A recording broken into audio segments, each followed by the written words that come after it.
नमस्कार साथियों, पुनः आपका एस्ट्रो चेला यूट्यूब चैनल में स्वागत है। आज की हमारे चर्चा का विषय है विदेश यात्रा। मैंने जब भी किसी के भी हस्तरेखा का विश्लेषण किया, जब भी मैंने किसी की हस्तरेखा देखी, तो उसका पहला प्रश्न था कि गुरुजी मेरे हाथ में कोई भी विदेश यात्रा का योग है कि नहीं। तो मेरे मन में आया क्यों ना इस पे एक अध्याय ले लिया जाए। तो आज की इस वीडियो में हम चर्चा करेंगे कि विदेश यात्रा कौन सी है, किस किस प्रकार की विदेश यात्राएं होती हैं, और विदेश में सेटलमेंट, जिसको हम बोलते हैं विदेश में ही जाकर बस जाना, उसका क्या योग है। सबसे पहले तो मैं आपको बता देता हूं विदेश यात्रा होती कहां पे है। तो सबसे पहले मैंने कुछ रेखा बना रखी हैं। ये जो आप सभी को पता होगा हमारी मस्तिष्क रेखा है, ये वाली हमारी जो है जीवन रेखा है, जिसको हम लाइफ लाइन बोलते हैं, और जो ये वाली है भाग्य रेखा है। इसके अलावा एक होती है हमारी हृदय रेखा, ये हर्ट लाइन। ये सब हमारी प्रमुख रेखाएं हैं। उसके अलावा ये मैंने एक स्वास्थ्य रेखा, बुद्ध रेखा भी बना रखी है। जब मैं यहां से अंगूठे का जहां से ये जुड़ा हुआ हिस्सा है, ये यहां से एक सीधी लकीर खींचता हूं, यहां से बिल्कुल यहां से जोड़ से ये, उसके अलावा एक सीधी लकीर जो हमारी ये वाली उंगली है सूर्य की, और जो शनि, उसके बीच से नीचे तक खींच देता हूं ऐसे। जब ये हिस्सा बचता है, ये हमारा चंद्र का, इसको बोलते हैं मून माउंट, चंद्र का क्षेत्र है ये वाला। चंद्र के क्षेत्र से ही हमारा विदेश योग देखा जाता है, और उसके अलावा सूर्य के क्षेत्र की भी एक प्रमुख भूमिका रहती है। तो ये तो विदेश योग का कहां से देखा जाता है, वहां से पता लगा। अब इसके भी चंद्र के भी मध्य में लगभग इस हिस्से में विदेश रेखा देखी जाती है, ये वाला हिस्सा। चलिए अब मैं इसका निर्माण कर लेता हूं। मैंने लगभग आपको बता दिया हमें विदेश योग कहां से देखना है और इसका कहां से उद्गम होता है। अब इस चीज की मैं आगे बढ़ाता हूं। तो जैसे कि हमें चंद्र क्षेत्र पे आ जाना है, आशा है आपको साफ दिखाई दे रहा होगा। तो ये हमारा चंद्र क्षेत्र हो गया, यहां पे ये चंद्र क्षेत्र हो गया। इसके भी मध्य में विदेश योग देखते हैं। 3 हिस्से हो गए, मध्य वाले हिस्से में ज्यादातर विदेश योग देखा जाता है। तो अब देखिए, अगर किसी के यहां पे हाथ पे एक लंबी और गहरी ऐसी रेखा हो, बिल्कुल लंबी और गहरी रेखा हो, तब समझ लीजिए बहुत हद तक उसके विदेश यात्रा का चांस है, उसको विदेश यात्रा मिलेगी ही मिलेगी। और कई बार ये रेखाएं बहुत छोटी हो जाती हैं, बहुत छोटी छोटी, तब ये बहुत ही ज्यादा, इस पे हम कंक्लूजन नहीं ले सकते हैं कि विदेश यात्रा होगी या नहीं होगी। उससे पहले मैं एक चीज आपको क्लियर कर दूं, हमारा चंद्र कला, लेखन, कल्पना, लत इत्यादि का कारक होता है। चंद्र क्षेत्र जैसे ये वाला हिस्सा है तेली का। और अच्छी विदेश यात्रा होने के लिए अच्छा चंद्र होना भी जरूरी है। जैसे मेरा चंद्र आप क्षेत्र देखिए, लगभग अच्छी स्थिति में है, उठा हुआ है।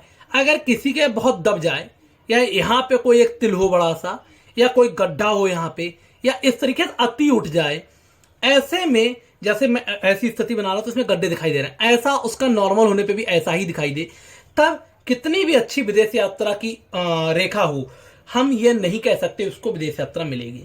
हम अपने विषय पे वापस आते हैं कि विदेश यात्रा की रेखाएं होती कैसी हैं।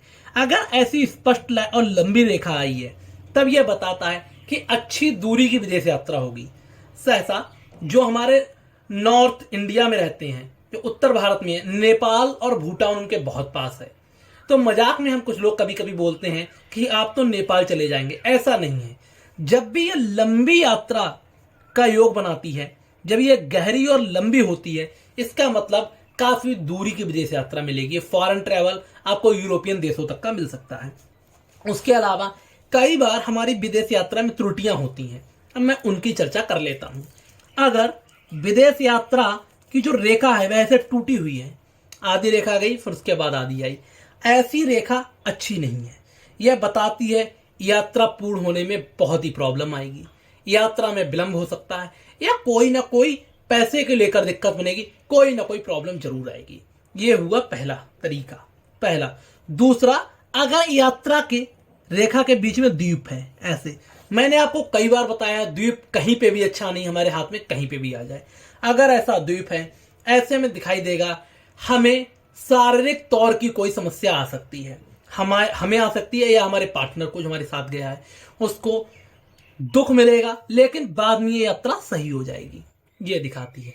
अगर इसको ऐसे वर्ग घेर लिए तब ये जो हमारी प्रॉब्लम थी वह दूर हो गई, तब समस्या नहीं है। इस तरीके को बर बने और घेर ले तब समस्या नहीं है। तीसरी, अगर ये द्वीप है, इसका निशान अंत में बने, हमारी ये विदेश यात्रा की रेखा थी, इसके अंत में बने, ये ज्यादा अशुभ है। ये बताता है विदेश यात्रा के अंत में या तो लौटते वक्त या वहां पर बिल्कुल अंत में आपको दुख मिलेगा, अत्यंत पीड़ा होगी, पैसे को लेकर हो सकती है, शारीरिक दुख हो सकता है, ये इस चीज की पीड़ा को दिखाती है। चौथा इसका तरीका है, विदेश यात्रा तो की रेखा बहुत लंबी है, लेकिन पीछे उसके एक स्टार जिसको हम बोलते हैं क्रॉस का चिन्ह ऐसा बन गया है। अगर ये बन गया है, ऐसे में दुर्घटना, विदेश यात्रा के दौरान ही दुर्घटना होगी, ये दिखा रहा है। अगर यहाँ पे नक्षत्र बन जाता है, स्टार और नक्षत्र में अंतर क्या है, स्टार केवल ऐसा क्रॉस होता है, नक्षत्र हमारा इस तरीके से होता है। अगर ऐसा नक्षत्र बन जाता है तब दिखाता है दुर्घटना बड़ी हो सकती है, बहुत ही ज्यादा समस्याएं आ सकती हैं, गंभीर तरीके से यात्रा खत्म होते होते ऐसी दुर्घटना होगी जो जीवन पर्यंत आपको याद रहेगी। ये अच्छी चिन्ह नहीं है, ये बहुत ही खराब चिन्ह है। उसके अलावा अब मैंने खराब चिन्हों की तो चर्चा कर ली है, अब मैं कर देता हूं कुछ शुभ चिन्हों की चर्चा। विदेश यात्रा में शुभ चिन्ह कौन कौन से हैं? जैसे हमारी बहुत ही सुंदर रेखा थी, उसके ऊपर त्रिभुज बन गया। त्रिभुज एक अत्यंत शुभ चिन्ह है, किसी भी रेखा के ऊपर बने उसके गुणों को बढ़ा ही देता है। ऐसा त्रिभुज बनेगा, आप देखेंगे अत्यंत अच्छा लाभ, बहुत अच्छी यादें इस तरीके से जुड़ जाएंगी।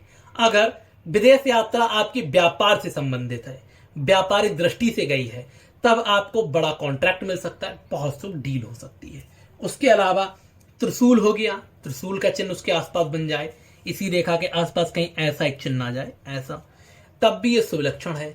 इसके अलावा वर्ग का चिन्ह हो गया, या फिर यहीं पे कहीं मछली, विदेश यात्रा की लकीर थी और ऐसे एक मछली बन जाए, जैसे मैं इसको मिटा के फिर से बना देता हूं, ये देखिए यहाँ पे ये था और ऐसे एक मछली इसके ऊपर बन जाए, इस तरीके से, बिल्कुल बहुत शुभ।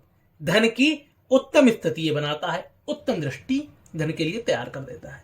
ये तो हमारी बात हुई विदेश यात्रा के प्रकार, अच्छा और ना अच्छा उनके साथ। अब मैं इसके पार्ट 2 में चर्चा करूंगा, हम कैसे पता करें हम वहां पे बस जाएंगे, हमारा वहां पे घर होगा नहीं होगा, और ये कैसे पता करें कि हमारी विदेश यात्रा किसके संबंध में होगी।